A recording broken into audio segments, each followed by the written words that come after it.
Diezani Alison-Madueke, Minister of Petroleum Resources, Nigeria. And we've just come out of a panel, a very interesting panel with Ban Ki-moon,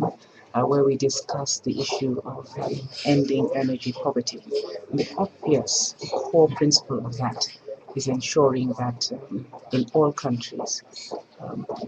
we are able to provide access to energy, different types and different forms, but to provide access to energy for everyone over a given period of time. And while all our economies strive to do this, that in Nigeria, we are trying to get from the average 5,000 megawatts to 10 and then to 15,000 and so on and so forth over a number of years. Of course, in the oil and gas sector, we're working very hard to ensure that we have sustainable supplies of gas to do that. But while that is being put in place, as I said in the panel, I think it is very important, particularly in developing economies, that we bring our hydrocarbon resources to bear on the real economy and the commercialization of those resources for the people of the country as a whole. So it is critical that we do the sort of things that we are putting in place at this point in time. The commercialization of gas, ensuring that gas begins to be used for feedstock and not just for fuel as it has been traditionally used, but for power generation. Ensuring that with our gas, we can begin to create industries that will create major jobs and employments for many of our citizens. So we have put in place the Industrial Revolution for gas, and we have created an industrialization program where over the next 4 years we will be building a major petrochemical plant, two major fertilizer plants, 5 discrete blending plants, an LPG distribution plant, and a methanol plant. This means that Nigeria will become the regional hub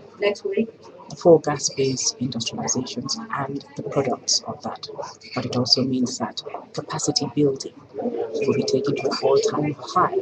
and that the number of jobs that we will create would never have been seen before in the oil and gas sector, which is normally very highly capital intensive and very highly technological. But you've also heard about the Nigerian Content Act, which was promulgated into law by Mr. President in 2010. In the 1.5 years or so since it has been in being, that act has ensured that so many Nigerians have been able to get first consideration in the downstream service sector of the oil and gas industry. It means that over the next 5 years, we will be keeping in country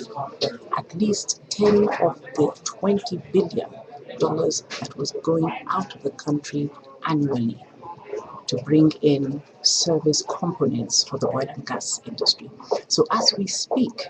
fabrication yards, pipe mill laying, fabrication, dockyards, and other areas of the service sector, creating components for the service sector, are springing up in Nigeria. Nigerians at all levels of the service sector supplies are setting up indigenous businesses to come into the downstream service sector of the oil and gas industry, which is also a first for us. I think that beyond that and beyond the expanse of what we are doing in the gas sector with our gas-based industries,